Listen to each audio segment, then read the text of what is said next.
No, that would have been an epic fail. That would have been, but we're back. We're up. We are recording We on are. all fronts Are we? for the first time in a So, while. camera. Light, camera, Action. action. Cameron Right, Archer, I can do baby. it if you Who's doing want. the intro? You doing the intro? Yeah. Welcome back to the Family FC Jacob. podcast. 3, 2, 1. Hello, everyone, and welcome back to the Football Waffle, which is proudly sponsored by Family FC. We've got a lot to talk about. A lot's happened over the last 2 weeks, but first, how are we feeling today, guys?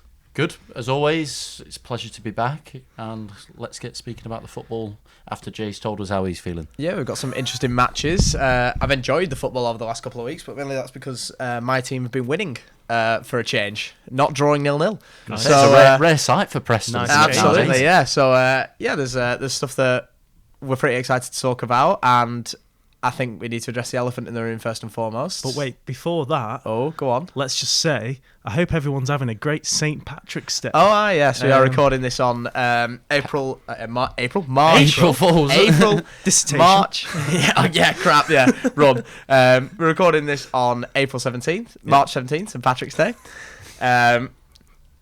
And we'll be having a few Guinnesses later. Well, I will be. We'll You'll be be having adding to Guinness. the- You'll be having Guinness and black. I was going to say you Guinness have Black. not- because I you don't care because what you're anyone a, says. no. I'm it's not better. going to let you finish that sentence because we won't get any more viewers.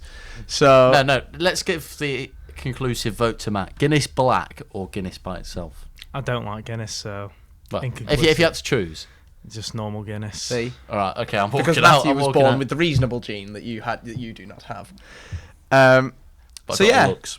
We've got a lovely little green screen. Yeah, we have exactly. Yeah. So Whether or not we project things onto it is still up for debate. yeah, so it could just be a green podcast for all you know. Yeah, so. exactly. Well, in the spirit of Ireland, In the spirit of everything's Paddy's green. Day. There you go. Yeah, everything is green over there. Everything is green.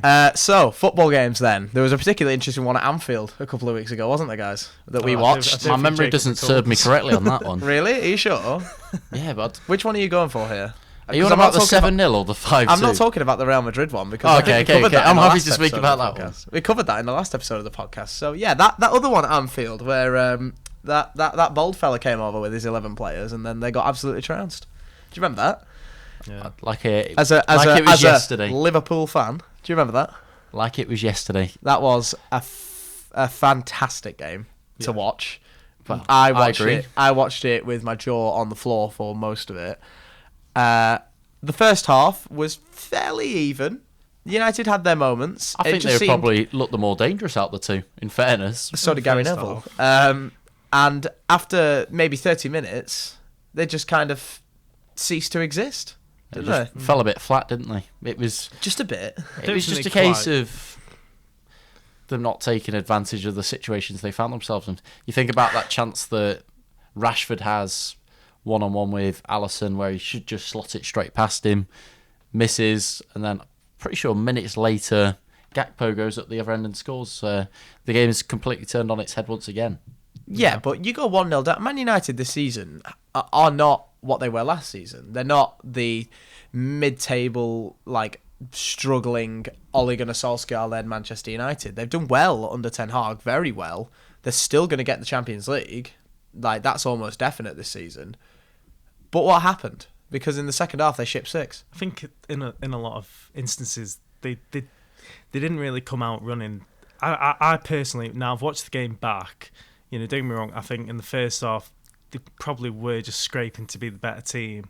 30 minutes in, but I think they hadn't even got over the fact that they won the cup, the Carabao Cup last week. I think they were still in cruise control a bit. They weren't focusing as much. Complacency? They just lacked focus, really. I mean, obviously, you know, Liverpool in the second half absolutely turned up. I think Klopp must have given the most motivational speech ever. I don't know. I think that one was taken at the Barcelona 4-0 a couple of seasons ago. Well, I don't know what it was, though, because Man United have been defensively resolute this season. They've dropped that big fridge with the number 5 on his back and the captain's armband. He's not played as often. And instead they've played, Martinez, who, he's small, but he's proven himself, and Varane, who's a World Cup and Champions League winning centre-back. And they just weren't there at all. Luke Shaw's had a career revitalisation against Liverpool. Well, not against Liverpool, just in general. And against Liverpool, he wasn't there at all. He was liquid. He was cut through far too easily by Mo Salah. That third goal, that one that Gakpo scored, the little chip from the tight angle. Fantastic. That is such a goal, because, like, it's a counter-attack. Liverpool go down the right. Salah's in all the room in the world. And he sits Martinez down. It's nasty what he does to Lisandro Martinez. Squares it for Gakpo. And from that angle, that's the only place Gakpo can put the ball. If he's going to score, if he's going to shoot a goal and score, from that angle with De Gea that close to him, he needs to get it between the shoulder and head here. Yeah. Because if he goes on this side, it's going to go wide. It's going to hit the outside of at the side netting. And if he goes anywhere else, De Gea's in the way. That is such an incredible, precise finish. And again, on the right-hand side, Dalot, he was nothing. He wasn't there. Well, Nunes was bullying him to every header, That's every second ball. He just... Darwin Nunes had one of his better games for Liverpool. He's not had the best first season. Yeah, but not with I think his price tag. everyone expected that, though, didn't they? I think he came in a bit hot-headed at times. Yeah, well, I think that red card sort of steadied his mentality out a little bit, because it gives me flashbacks of when Luis Suarez first came in. He was the new kid on the block. He came in with a point to prove, but his discipline wasn't all there. And sometimes that first red card can be the biggest learning experience. Didn't he get that like dead early on in the season though? Yeah, it was against Crystal Palace, and weirdly we looked better with 10 men. Wasn't that? Yeah, but after that though, like he still went ages without scoring for a while. Like after that. Yeah, but this is what we were debating about. Is Nunes an out and out number 9, or is he? I don't think a number 7 on the wing. Because I think he's a left-sided player. You say he's better on the wing, don't you? I think he's more creative that way, and he's more direct. He's got a quick turn of pace. Excuse me. If you look at his frame, then he looks like the traditional number 9. But the way his game's evolving, I think more so he's a left-sided player. But then the competition that he's got on that left side with Diogo Jota, Luis Diaz... How do you name one of them out of those three? Because they're all on their day. Unstoppable. Whatever position you want to play Darwin Nunes in, he had a game to remember against Man United. Scored twice, obviously, and bullied Diogo Dalot, like we said. And a lot's been made of the fact that they shipped 7. And I feel like the common consensus has been that a lot of it wasn't to do with David De Gea. Bless him. He had to pick the ball out of the net 7 times in that game. He must have a bad back though. From leaning down to pick the ball up. Yeah. Clever. Liverpool fan smugness. But I mean, like a lot gets made of De Gea because he occasionally makes very game-changing mistakes. Like not all the time, but he has off days. And it wasn't really an off day for him against Liverpool. There wasn't anything he could have done about like the Gakpo goal, like I mentioned. The only place Gakpo could have put it to go in, he's where he did put it. De Gea did his best there, trying to close down the angle. That second Salah goal, that screaming volley from just inside the box. I think that's three David De Gea's don't stop that. That was shut the mitt, didn't it? That was such a finish. And if you're 3-0 up, why not? If you're Mo Salah, if the ball drops to you like that, you're 3-0 up. It's a chance that you can probably afford to waste. It's not going to cost you the game if it's not going to cost you 2 points if you miss it.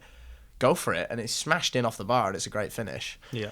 The 5th goal, Nunes, great header. Nothing you can really say about that. Yeah. And then 6 and 7 were just tap-ins for Salah and Firmino. I think maybe his positioning on the 7th for Firmino's. I think maybe he gets there. It's defensive scramble though, wasn't it? United were all at sea. The back line. They had a disgraceful game, that back four for Man United that game, and they were just all at sea. None of them could clear the ball properly. They were just put under too much pressure by Liverpool, and they just crumbled. Well, Casemiro looked like a shadow of himself. Casemiro barely featured. I can't remember anything he did in the game, to be honest. I can't really remember. He picked up a yellow card, I'm pretty sure. That's the highlight. As is his will. Fred did nothing, and then when McTominay came on, he did even less. If anything, he conceded the 4th goal because he deflected the ball to Salah. I mean, he obviously didn't plan that, but you don't know. I think it was you don't put Agent McTominay. I think from a Man United perspective, they just completely lost control, and I think even Ten Hag couldn't have really, foreseen that really, because I mean they beat Newcastle. Admittedly, Newcastle, didn't really turn up.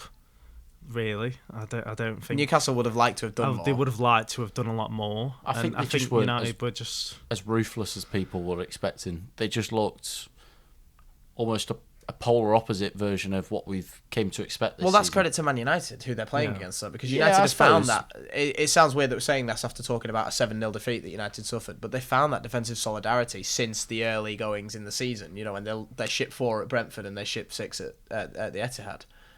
Since that, they've generally not had those games. They've looked a lot more defensively assured than they did under Solskjaer and Ranić last season. But the Liverpool one... I was seeing the debate that they were having after the game about whether or not it's a blip. And I mean, ultimately it is, because you are never, it doesn't matter what Man United team goes out. It could be a team of 21-year-olds and Harry Maguire that go out on that pitch. And you are not expecting Man United to concede 7. No. Because it's Man United, they don't do that. They've done it they before, have, though.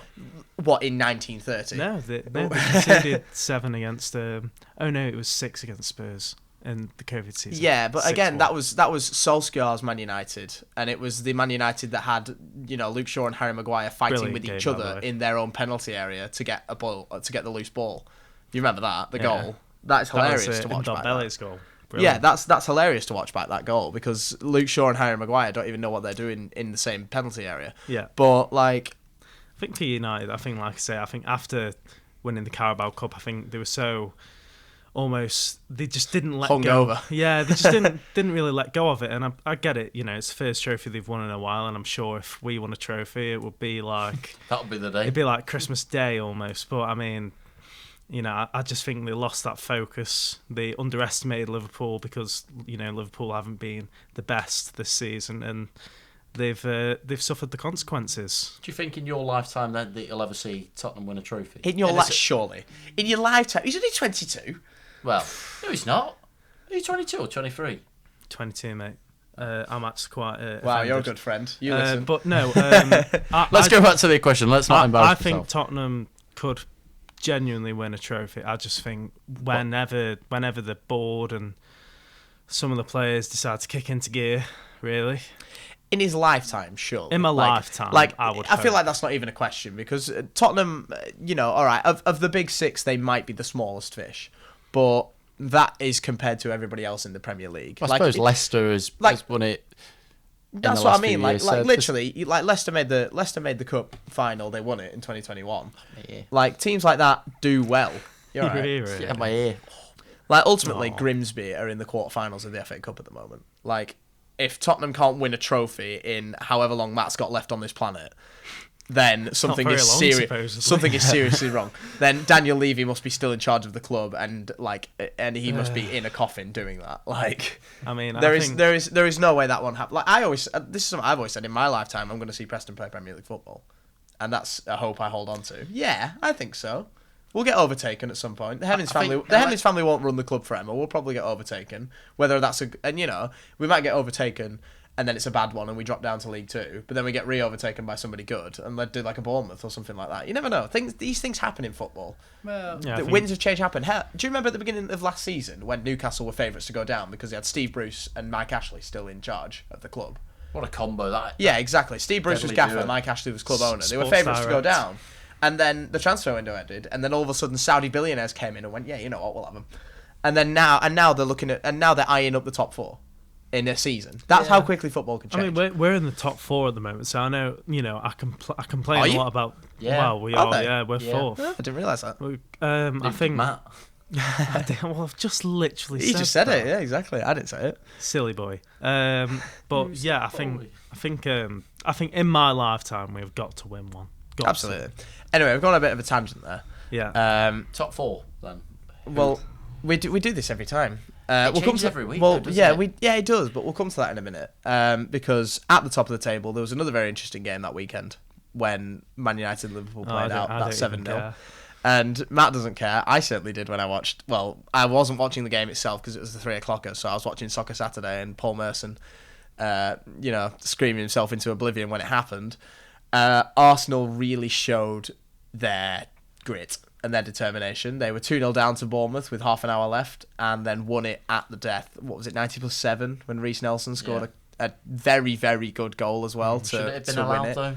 Yes. What was possibly wrong with that goal? You're going to tell me he was offside from the edge of the area when everybody else was in the box? I think time ran out. Oh, I'm not hearing this. Do you remember a few seasons ago? I saw this in all the comments underneath. Like, there was arguments about whether or not the game should have already ended by that point. Brighton. Do you remember this? Well, I forgot about that, but I'll come to that in a second. But this is about... We're going back maybe 4 seasons here, and it was Man City against Bournemouth, and there were 4 added minutes added on at the end. And there were ample chances for the game to end, but it got to 90 plus 8, and Sterling scored the winner. That's ridiculous. That game went like 3-4 minutes over the end. That shouldn't happen. That's very much Fergie time. That's just an example I'm thinking of here. There's Man United, Brighton. Yeah, Man United, Brighton. The game had finished. The game full-time had whistle literally had gone. When they're given the penalty. Do you remember that? That was... I hated that was decision. ridiculous. I thought that was... It was 2-2. The referee had blown full-time. And if, in my opinion, that should be the end of the game. The referee has conclusively blown the full-time whistle. That's that. There's no more The game is over. Well, surely in that situation, they should have said to the ref that we're checking something to try and... Well, surely, Instead of blowing for full-time, they say, listen, don't blow up yet because we're going to check something. Well, that's what they should have done, but they didn't. I don't get why it took so long for someone to actually realise that something was wrong. Because, I mean, in that instance, you know... They should have literally been on that decision like nothing.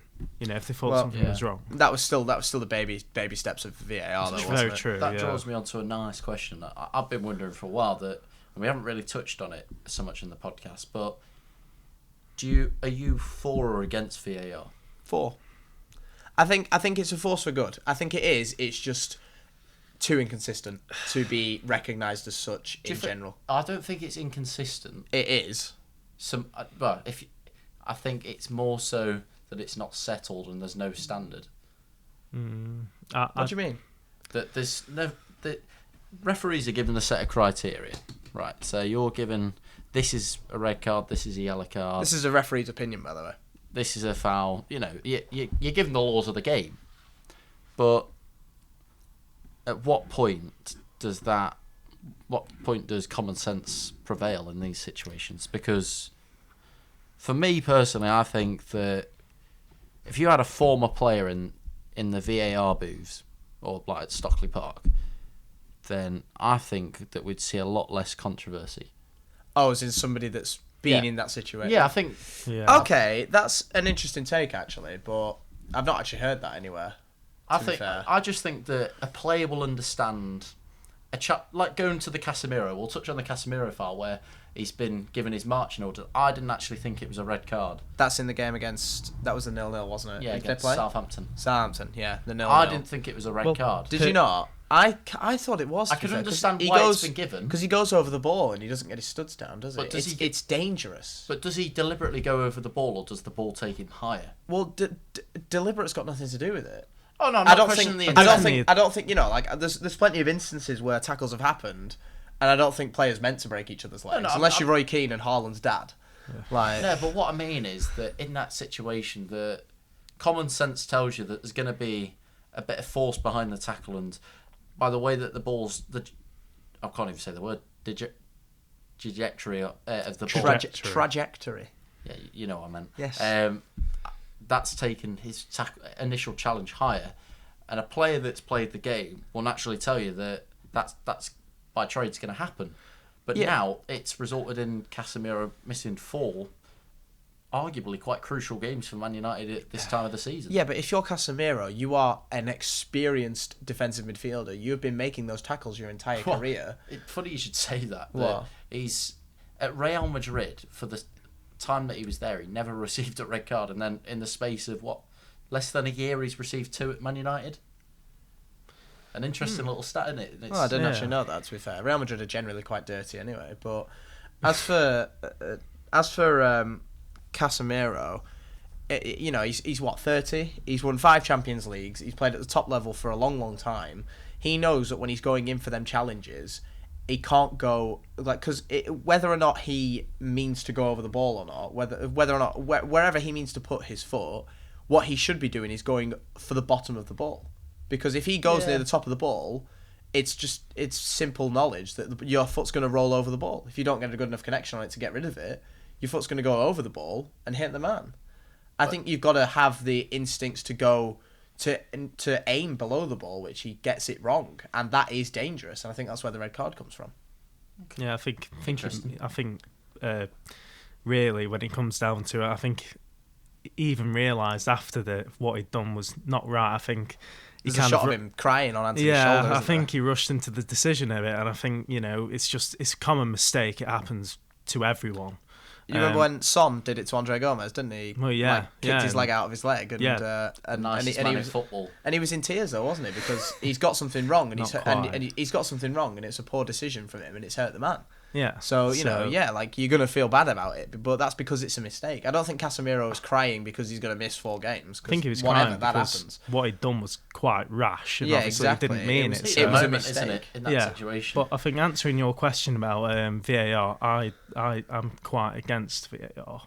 Just its existence in general. I don't like it, and the reason I don't like it is because I just think I think for me, it just takes a lot of the fun out of football. It makes it less. I guess. Competitive? No, it's just more to the fact that it's almost like. It's like, for example, when players score. Anticlimactic. Yeah, because it's almost like players can't really celebrate anymore. Players score, celebrate, and then a VAR check, and they have to wait. Literally, because they have to almost loop back and say, well, actually, is VAR going to pick me up? Am I going to be offside? It's sort of just, after every goal that's scored, you sort of have a second guess at the back of your head. Thinking, but that's fair though, because if he is offside, then it should be ruled out. Like, imagine if like. So there's been plenty of famous goals in that have won games in the past, like we've won crucial matches. Like everybody's, North End haven't, but VAR's not in the Championship. There's been so many famous games that have been won and lost on decisions that shouldn't have happened.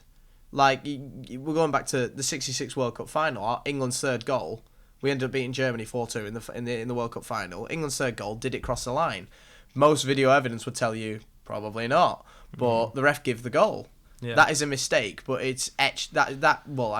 Provided the ball didn't 100% go over the line, that is a mistake that is etched in history, because England won their first ever World Cup off the back of it. England-Germany again in 2010, when Lampard scored the goal that never was. He hit the bar and it goes well over the line, conclusively, bounces back out of the net, and the referee doesn't give it. That goal gets given, it's 2-2 and game on. I'm not saying England would have beat Germany. I'm not one of them fans that says, if we'd scored, we would have won because we'd have had momentum, because it's the Germans. They were the footballing robots in 2010. But that could have, it can change the game, things like that. Maradona against England, the hand of God.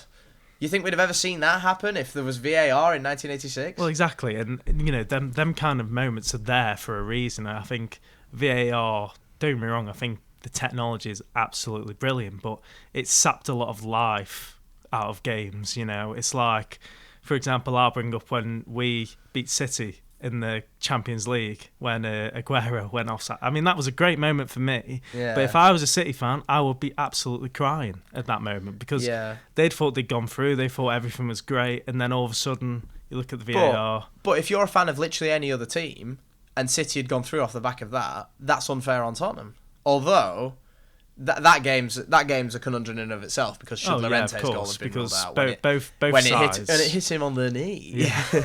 Should that have been ruled out? That game is forever etched in my memory. And I know at least one person watching this that's going to be screaming, yes, it should have been ruled out. So do you think then the way forward for VAR might be a challenge system? So like tennis, where you can challenge a decision. Yeah, but everybody's going to challenge everything then. Yeah, but football, it's much more fast paced than tennis. If it's like tennis, for instance, then using that as the example, you only get one challenge. If you get it wrong, then that's you. But what are Man United like? Whenever any decision goes against them, 9 of them swarm the referee. Imagine that with the option of exactly. Imagine what Bruno Fernandes would be like with the option of a challenge. He'd contest every throw-in. He would. Like David De Gea could clear a ball out in a panic, straight out for a throw-in, and the referee would award a throw-in to West Ham or whoever they're playing against, and Bruno would be in the referee's face going, "No, it deflected, challenge." And everybody in the stadium that wasn't wearing a Man United shirt would want to slap him for it. You can't have that. It's too fast-paced and chaotic for a challenge system like tennis. And tennis is a one-on-one as well. Yeah, there's not 11 players in everybody's face at the time. VAR's one of them, isn't it? Yeah, I think it's hard to distinguish what the stem of the problem is. Is it the level of consistency? Is it? I think that's definitely the problem, personally. Yeah. I think my concluding thoughts on it is, you know, I'm fine with VAR being in the game as long as all it is just an assistant. I don't want VAR to take over the game and then all of a sudden everything is just done by a virtual assistant referee. I appreciate that, yeah, because it is virtual assistant referee. It is not that, like, ultimately the referee can like make a decision based on VAR and totally go against the VAR decision, and the referee's decision still stands. There was a what game was it? It was Liverpool Real, the reverse fixture, the 1-0 at the Bernabeu, and in the there was about 3 seconds left of the match. You heard me reacting to it, didn't you? Because I was watching it in our house. Yeah. And there was about 3 seconds left of the game, and including added time, we're in 92:57 of 93. And then the referee gets told in his ear, potential penalty, VAR. So the game stops for a whole minute, passes, before the referee is told, go to the monitor, right? That's a minute I'll never get back of my life, of just watching the referee standing there going like this. And then he goes over to the monitor, watches the replay for another minute before deciding no penalty. Ultimately, if it was a penalty and it had been given, what difference would it make? In the Champions League knockout rounds, there is no goal difference. If Real had scored that penalty, Liverpool then wouldn't have immediately scored 5 afterwards to put themselves into the next round. These things wouldn't have happened because it is literally the end of the game. Just let it go. Yeah. At that point, blow the whistle, because that's obviously an example that you don't get every game. No. But things like that, ultimately, the VAR is not needed for it. No, because that does not change the game. That is not a vital decision that the referee has missed. Because and it isn't. So all it would have done is, let's say the penalty had been given, all it would have done is boost Benzema's stats. Which, he needs that. He doesn't score any goals, does he? It's things like that. VAR sometimes intervenes on really pointless things, but and that's what I say when I mean consistency, because it intervenes on really pointless things, and then there's other occasions where it doesn't. Okay. Anyway, this all came from us talking about Arsenal. Yeah. So let's just go back. As much as you don't want to, we are going to go back on track to that. Arsenal played Bournemouth, 2-0 down, half an hour left, and they won 3-2 with a fantastic goal in the end from Nelson that was given despite being maybe slightly over the allotted added on time. You said it, not me. No, I didn't. You said it before. And is that the resolve of champions?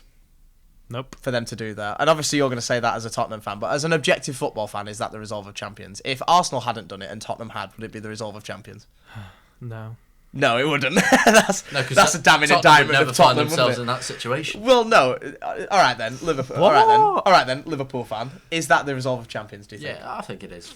I think it is as well. And, it's a very cliche thing to say, it's the kind of die, isn't it, in that situation? It's the kind of thing that Paul Merson would say, isn't it, when he gets asked about his opinion of the game, Well, same as Redcliffe.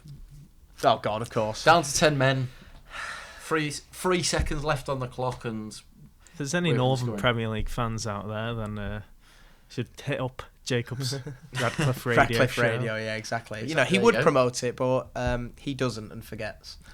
Because there's no Radcliffe get up anywhere on our table today. Well, I'm going to get a Radcliffe shirt. I'll add the Radcliffe shirt to the table. You got a Radcliffe hat and a Radcliffe jacket. You could have brought either of those things.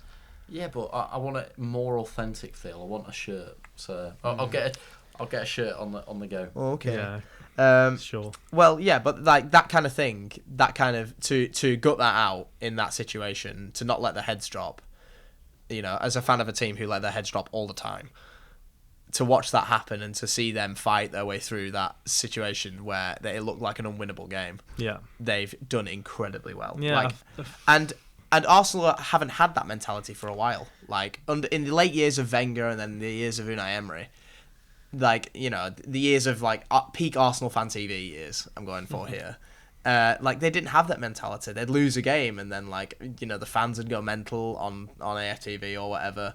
And the players would all be a bit beaten up about it. Sanchez wanted to leave, Ozil wanted to leave, all that kind of thing. Yeah, I think all the players they all want it now. And to be fair, some of the players in there, especially some of the ones who've been along for the ride, have suffered some harsh defeats.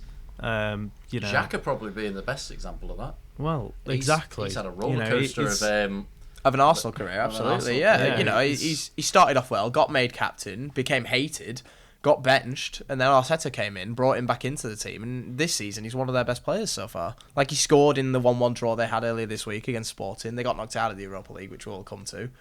But like, Arteta has made Arsenal into mentality monsters, really. But I still think City nick it. They've still got to play each other again. But there is 5 points in it. City could win that, and if Arsenal win every other game, City can win every other game 20-0, and it might not matter. Yeah, but I mean, City have still got to play Arsenal as well, so. Well, that's it. No, but that's that, including that game. There's 5 points in it. Remember, these two teams have played the same amount of games now. They're still yet to play each other once more. Let's say City win that, which, I mean, it's at the Etihad, so your bet's probably on them. Then Arsenal's still 2 points clear, and as long as Arsenal just better City's results every week going forward, which, all right, yeah, it's a tall order, but they've done it so far. I think they have that 5 point gap now. Yeah. They've done, and we're 25 games into the season. Like this, for the majority of the season, they have been the team at the top of the league. Yeah, I think they need to make sure they don't let the heads drop though. Is the game against Bournemouth evidence that they can do it? I think it is. But then is there evidence in the Sporting game that they can mess up? Well, was the Sporting game a mess up? Well, what's it? The big thing that I noted from the Sporting game when I was watching it was there was a lot of injuries in the squad, and then there was even more players that suffered. Who's this for Arsenal? Yeah, Tomiyasu came off, and Saliba got injured as well. So that's a big one. I was going to say Tomiyasu's a squad player at the moment. He's not starting. Ben White gets the right back nod. Yeah, so but I think they're two big losses for them. That's depth that they're missing out on. Saliba's huge. Obviously, they lost Jesus earlier in the season as well. He's coming back though, isn't he? I think. Yeah, but he won't just get thrown straight in the deep end. No, not if he's still. It'll be a gradual process. Arteta knows what he's doing. But I look. You remember when Leicester won the league and like they played the same starting 11 basically every week because none of them got injured. Like, as long as they can avoid serious injuries, like they've already had ones to Jesus, who was their top scorer. They've got one now to Saliba. Like, if they can fight through that, then why can't they win the league? I think Arsenal have got a massive challenge ahead, and because their next game is it's a massive game. Who have they got? It's Crystal Palace. Wow. It's Crystal Palace. Well, we need to talk about Crystal Palace, because only this morning, on St. Patrick's Day, that fella, Patrick, has not had a very good morning, has he? Well, no. Paddy Vieira's lost his job. I kind of feel sorry for the bloke, to be honest. I mean, don't get me wrong, I know Crystal Palace have not been the best as of late. I think, was it a stat the other day that they'd had less shots on target than... It's been 3 games now since they've registered a shot on target, and that is the first time that's happened since Opta started stat collecting in like 2003 or whatever. But I mean, what Patrick Viera was building there, it looked like it was going to show a lot of promise. And Crystal Palace are 12th in the league, bear in mind, not like 19th. Well, consider this, that when Patrick Viera has gone into the squad, it was an average age of, I think, 31, and now he's brought it down to 24. Yeah, so it's... Well, when you think about all the players they had there, they probably had some players like... Gary Cahill was on the wage still bill. there? Yeah, did he go to Bournemouth? He's gone now. No, he's not there. He left. Gary Cahill left. Martin but yeah, Kelly. you players like Hennessy, Cahill, MacArthur. Yeah, players like that. Players who were not who's brought in. Elise. Yeah, Odi Edouard. People like that. Mateta. Odi Edouard, yeah. Yeah, Jean-Philippe Mateta, yeah. I think he Mark did Gay's very well. Mark Gahey, yeah, he's done really well. What's the left back called? Who's played for England now? Oh, it's the young lad. Tyreek Mitchell. Tyreek Mitchell, that's his name. Yeah, he's brought him through the ranks as well. Yeah, exactly. But so I don't think he did a bad job. I just think that teams are going to go through rough patches, and it was almost what happened with Arsenal a couple of seasons ago, where they were riding a bit of a wave with Arteta, and now they're really starting to see the best version of Arteta. Well, with Palace this season, because I said about the stats thing where it's 3 games without a shot on target, I saw something just before we were walking here that said in 11 games from 2023 in all competitions, they have not won any. It's 5 wins and 6 losses, which, all right, yeah, that screams, horrendous run of form. And there's not a lot in the fight for relegation at the moment. There's a lot of teams that can still be dragged into that mix. We don't know who's going to go down, because Southampton still pull out, draws against Man United and wins against Chelsea, and they were bottom of the league. So like, and then Bournemouth beat Liverpool, and like things like that. Just things like that. Everton beat Brentford. Things like that just happen. Yeah. Like these games just like.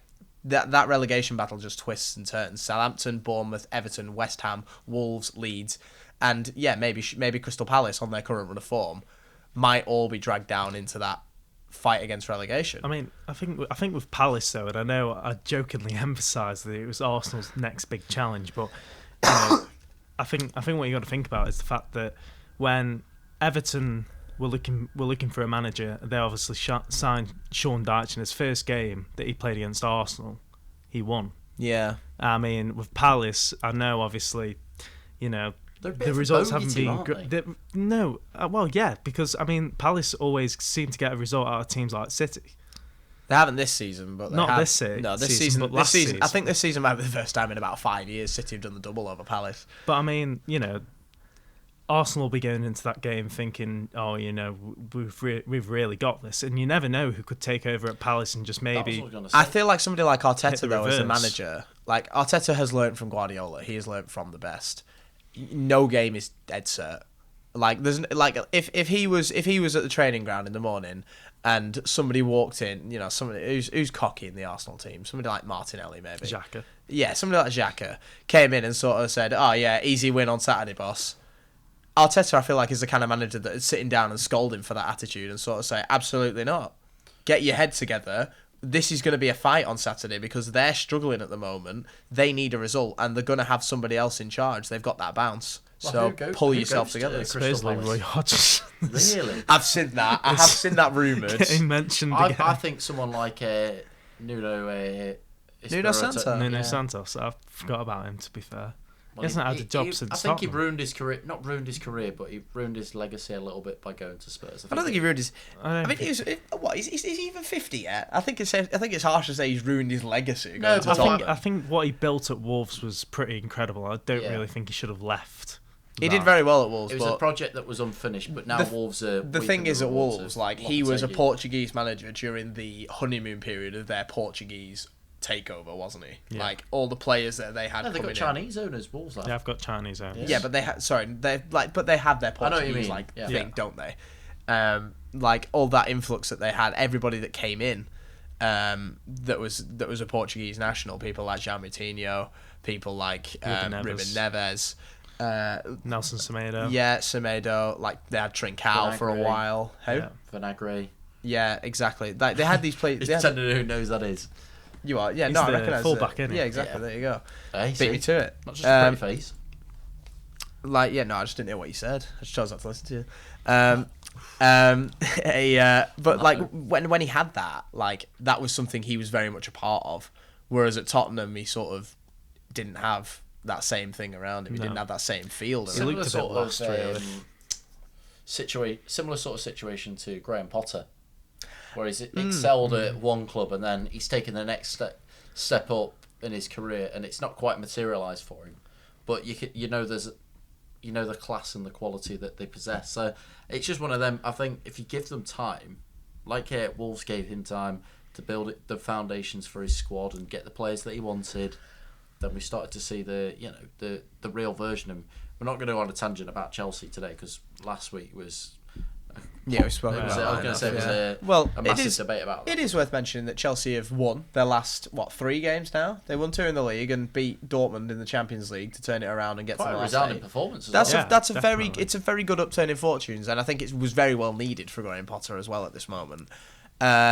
We won't go on a total tangent about Chelsea. I think though. Oh, go on. He's up against a big challenge now. I think a lot of teams are, especially with the Champions League draws. That's exactly where I was going with it. So Chelsea, as we mentioned, are one of the teams in the last 8 of the Champions League. Can we just go back to that? That smug look from that. The Champions League draws. The Champions League draws. You enjoyed that, didn't you? So the Champions League draws have been made, and actually, I think they're really interesting personally. Definitely. And I know you guys agree with me on that front. Best, I think, in terms of entertainment value, I think they were the best that they could have been. I think the Yeah. only team that could have put City toe to toe With Bayern. was Bayern. I don't do Or much Real. research into the or Real. Well, I don't do much research into the options. Like it's easy to determine like one of two teams that you're going to be drawn against in the quarters or the semis or what have you. Like I haven't looked really much into that, but if you were to just put those 8 teams in front of me and tell me to blindly predict who each team was going to get, I'd probably guess that City were going to get Benfica, and that Bayern were going to get Milan and they'd trounce them, and then Real would get Inter and win that, and maybe Napoli Chelsea's a bit more up for debate, but that's just random ones off the top of my head. But the fact that you've got one path to the final consisting of Real, Chelsea, Bayern, and City, and then the other path to the final consists of Benfica, the 2 Milan sides, and Napoli. Yeah. One of those 4 teams is going to make a Champions League final. It's not I just- mean, Napoli. we're not in the mid 2000s Napoli anymore are when on AC fire and at Inter the were moment. there. So let's not Yeah. disregard Napoli. They've got some fantastic players coming through the ranks. Is it Osimhen Dries Mertens still there? I think he went to Galatasaray, didn't he? Did he? Yeah, I'm not that 100% ball sure, knowledge. but he was... Insigne. Oh no, he's not there. No, Is he's he? got He went to the Chicago MLS. Fire, hasn't he? He went to the MLS. Well, either way, What a guy. yeah, there's some of the old guard, but Napoli's current team, I'm never going to ever be able to pronounce his name. That Georgian kid they've got. No, go on, have a try. I'd need go it in on, front have of me to have have a a go go. because I Alright, can't let me picture get it. it Go up. on, get his name up But and I I'll give it a mean, go. They've got obviously Victor Osimhen up front, who is the He's subject of a lot of interest in the Premier League. Really good. Yeah, he's on He's fire. someone else. Napoli are, I think it was like 15 points clear Yeah. of second in Serie A.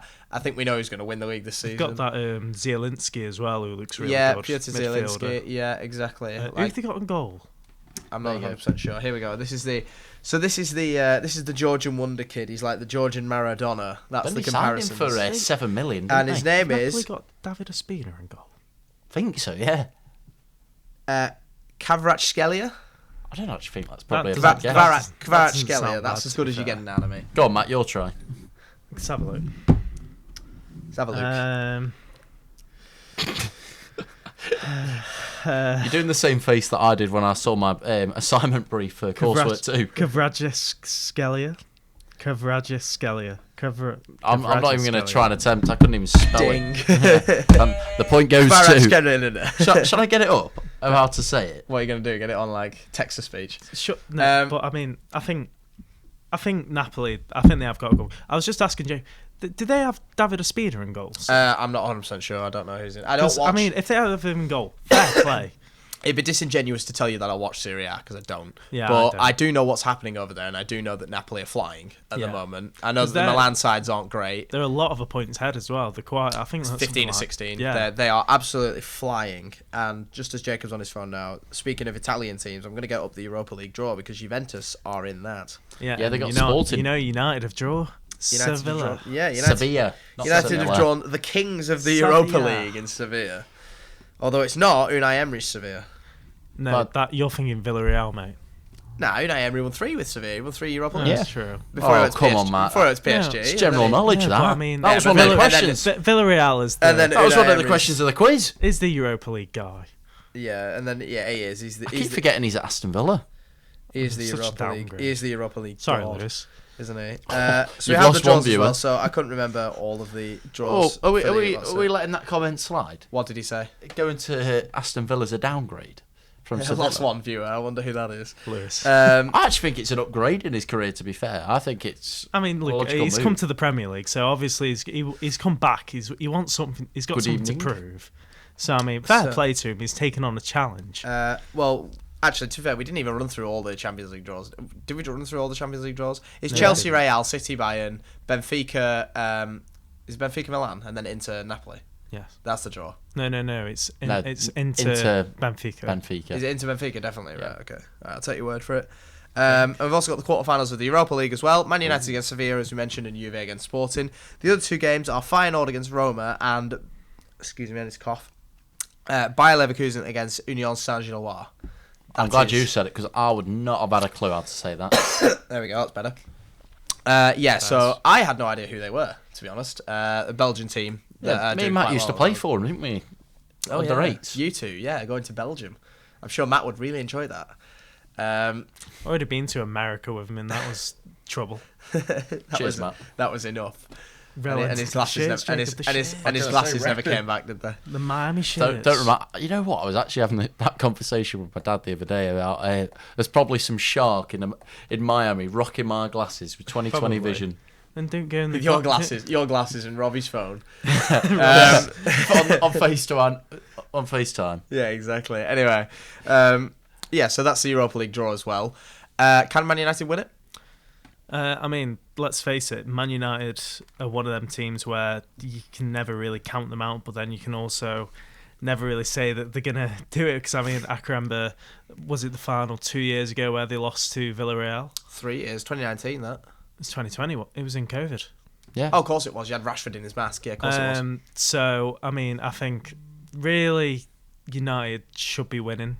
I don't think Sevilla are doing too well in the league at the moment. It is Juve that they've got in the... Well, it's Juve or Sporting that they've got in the semi-finals. That would actually be an interesting game. Juve and Man United are the biggest fish left. Paul Pogba says hello. The Pogba derby. We were saying about that, weren't we? Well, that's the potential semi-final, and then the final's obviously one of Feyenoord, Roma, Union and Bayer Leverkusen. And then obviously the final for the Champions League. I mean... So should we all give a prediction? Yeah, go on then. So what are we saying? Champions League first? Not Spurs. Yeah. Well, or Liverpool. Or Liverpool. Yeah. So let's say what we think the final's going to be. Which teams are going to reach the final? I think there's two. I think Bayern, and I think Napoli. I think Real and Napoli. Oh. Go on, Matt. Are you sitting on the fence? Oh, they were two good shouts. I wasn't sure. You got to go different now, surely. No, because that just wouldn't be honest. I want Napoli to get the final. I do. I think they will. I think they're the best team out of the four that are left from that side of the draw.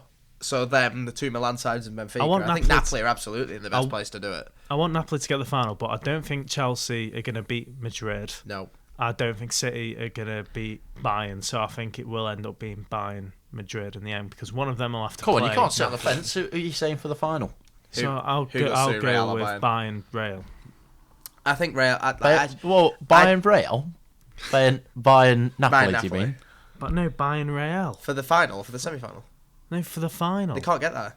They will play each other in the semi-final if they both win their games. That's the thing. I'd say it's the two sides of the draw, isn't it? Yeah. Real Napoli. Oh, he's changing his mind now. Real Napoli. So he's gone with me. Oh. So I think Real beat Chelsea, and I don't know who wins between City and Bayern. God, imagine I think that's a really interesting game, that. Because I can't think of another high-profile occasion where City and Bayern have played against each other in like a knockout game. For ages, have they? In a knockout game, I don't think they have. Not for a long time anyway. Not that I can remember. So that'll certainly be the battle of the. I don't know who's going to win that. I know Bayern have played PSG quite a few times. I just can't count Real Madrid out. Well, they are too good in the Champions League. They are too surprisingly good in the Champions League. Last season is testament to that. They absolutely. They swam back from almost guaranteed defeat against City and PSG, and they beat Chelsea with a comeback as well, and then they did use in the final. Yeah, thanks. Had to mention that. But I think it'd be interesting to see. And they've trounced Liverpool in the last round. Yeah, they put 5 past them at Anfield. Like, I think I just can't bet against Real, and Napoli are the best placed out of the other 4 to go through. I think it'd be interesting to see the battle between the two upcoming the two upcoming talents in Musiala and Phil Foden. Both similar sort of age, both very, very talented already, and both obviously quite prolific in the midfield. And that's where the game's going to be won. I watched Bayern against PSG, and I didn't realise how big Musiala was. He's a big lad. Like he's not like you picture Foden. He's like 5'8". He's a little nippy winger, isn't he? Yeah. Whereas like Musiala's a big bloke. Like he's taller than you might think. Yeah, exactly. And he's a powerful dribbler as well. So that will be interesting. You're right, and I will be watching both those games. Oh, definitely. Europa League prediction then? Winners, I think Juventus. You're back in Juve. Yeah. I will probably back United. Oh, for God's sake! No, just simply because I think in terms of Juve, I don't really think Juve have really turned up in a few years. I don't know what's really gone on with the club. Well, they've had And especially in 15-point like league, deduction, haven't they? yeah. in Serie A? Well, that and like in Champions League, they've just been a letdown, And I think personally, I don't see them winning it. I think I actually have to agree. To be fair, I think the way Juve are, like Sevilla are going to be Man United's toughest test. I think Sevilla are going to be harder to beat in the Europa League than Juve would be for Man United, and I think against any of the four from the other brackets of the quarterfinals, so Feyenoord, Roma, Union Saint-Gilloise, and Bayer Leverkusen, United have a winning matchup against all those teams. I think. Yeah. And I mean, I'm counting out Sporting Lisbon there. There's a chance Sporting beat. Well, they did well to beat the league leaders in the. They Premier beat League. Arsenal. We'll mention that goal as well, actually, while we're here. Pedro Goncalves. That is ridiculous. That was naughty Definitely something. to score the equaliser against Arsenal at the Emirates as well. From what I think I saw, some 46.05 yards is the distance that was given for that goal, which That's is crazy. ridiculous, especially with the form Arsenal and Ramsdale Is that the specifically game are that on. Kim Kardashian was at? It was actually. Yeah. I saw that. There's a seen the curse, reaction? isn't there? When she goes to a home When she game, the goes team to a home loses. It's like game. Drake. Literally, Whenever he wants to win a game, Or puts they a lose. bell. Exactly. Yeah, that's the one. Yeah, she's got one of them curses. But yeah, I'm gonna back United to win the Europa League. Yeah, definitely. I'm just looking at the time now. We might have to do that quiz and then call it. So that's We're on a We have buzzers, big by the way, today. Big time crunch. Exactly. Time crunch. Buzzers. Do you want to test? There you go. You have our noises. Where's yours? Oh, you don't I'll need do one. the He's quiz. the- I'm the question he's the master. quiz master. The quiz master. The quizmaster. So, Can't read. question 1. Yes. Man City's Erling Haaland is the top goal scorer of the Premier League, but who is second? Is it A, Ivan Toney? Is it B, Miguel Almiron? Is it C, Harry Kane? Or is it D? Is it Harry Kane? Of course it is. It is. I totally forgot he existed. I was like, is it Tony or is it like? Well, the best striker in the league. Well, Do you know who's third? it's Tony, isn't it? Yeah. In my head, I was like, is it Tony or is it And somebody then like? who's fourth? Go on. If you can get fourth, I'll give you an extra point. I I didn't get a chance to announce his name because someone interrupted. Um, Eddie Nketiah. I have no idea. Mitrovic. Oh, that's who I was missing. Yeah. I thought it might have been him or Tony for a second. I just forgot about Kane's existence. So then, Poor. Captain of my country, and I just forgot about him. when was this? Oh, this quiz is 3 months old. Oh, great. Oh, right. Brilliant. Great. Outdated quiz. I was going to say, if there's any about stats, then you might want to skip. Oh, I love this. I love this. I question. love this question. Who are the only team to do the league double over Newcastle?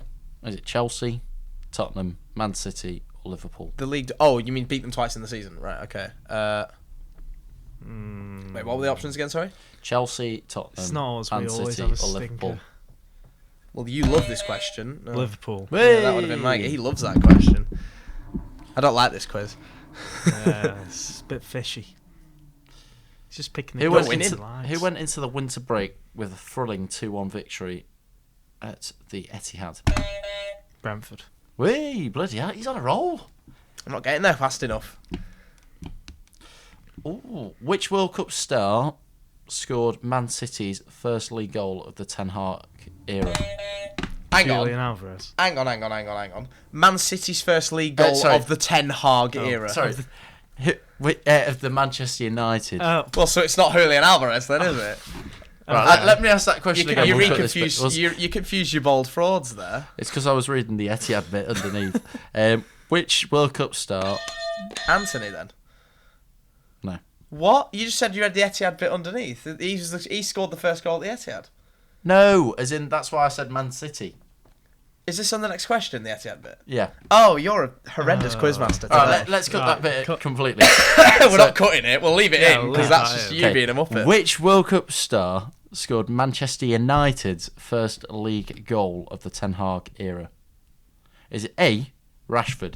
Is it B, Martinez? Is it C, Bruno Fernandes? Or is it D, Alexis McAllister? Oh yeah. Is it Bruno Fernandes?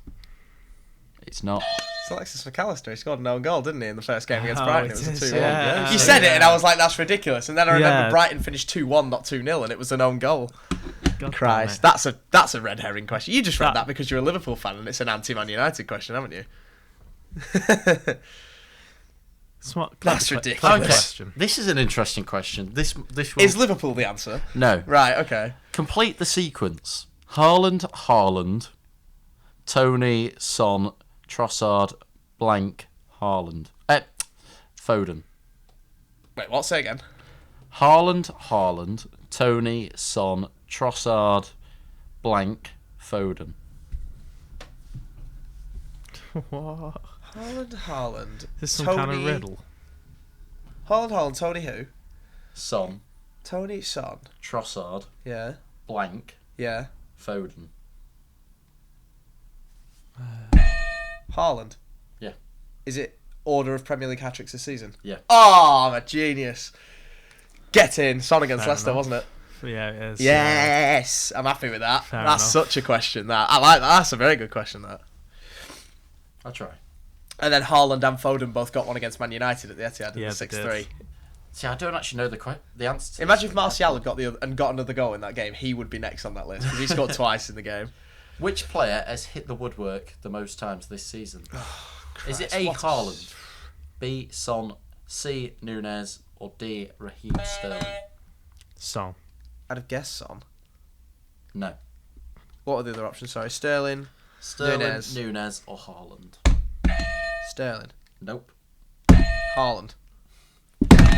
Who was the other one? Nunez. Nunez. Is that actually Nunez? Yeah. Wow, fair play. Would have thought it was Son. Because he's not scoring. Premier League's return also means that fantasy football is back. Who is the top goal-scoring defender in the official FPL game this season? Is it A, Kieran Trippier? Is it B, Cancelo? Is it C, William Saliba? Or is it D, Timothy Castagna? Top goal scorer. Out of those four. Oh, as Christ. a defender. And this quiz is 3 months old. But Yeah. Cancelo's not scored that many this season. Trippier. Correct. Yay. I don't think he'd scored that many this No, season I either. didn't. I couldn't I even think was of... trying to He think. scored in the 3-3, didn't he, against City? I remember the free kick that he scored. Was that this season or was that last season? That was early this season, wasn't it? Yeah. The 3-all. I can't remember the goal he scored this season. How many more questions you got? I've got two.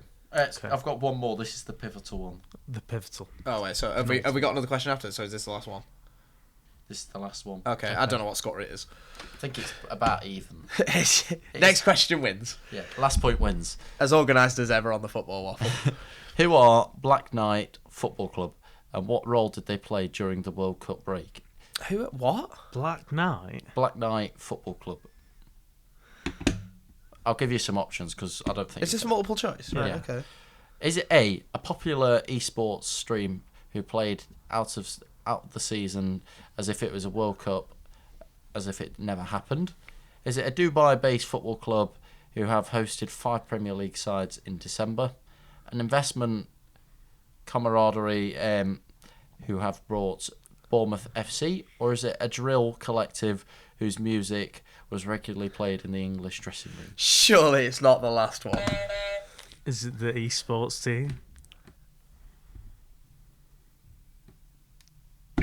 Oh, they're the Dubai-based team that hosted Premier League teams. It's the investment that bought They own Bournemouth. Bournemouth then. That was my Oh. next one. And well, what a way to... That was... What a stupid question to end the Football tie Waffle on.